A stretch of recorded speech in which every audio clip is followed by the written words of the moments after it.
آج ہم اپنی اس ویڈیو میں بتائیں گے کہ پونا پیکٹ کیا تھا، اس کا فائدہ کن کو ہوا، یہ کب بنا،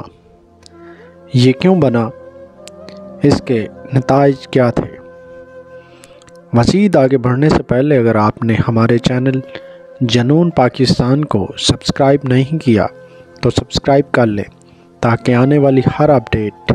آپ تک بروقت پہنچ سکے۔ کمیونل ایوارڈ جس کا اعلان اگست 1932 میں کیا گیا تھا، اس میں اچھوتوں کو برابر نمائندگی دی گئی تھی، لیکن گاندھی اس کے خلاف تھا۔ بہرحال گاندھی نے وزیر ہند کو لکھا کہ اچھوتوں کو جو نمائندگی ملی ہے یہ ہندوؤں کے ٹکڑے ٹکڑے کر دے گی، اس لیے ہم ان کو یہ حق رائے دہی نہیں مانتے،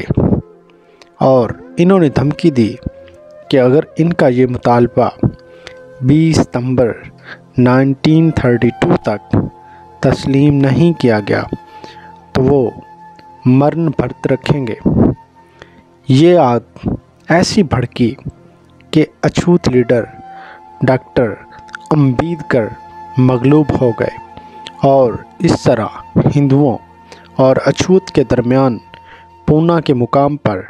دوبارہ معاہدہ ہوا، اس لیے اس کو پونا پیکٹ کا نام دیا گیا۔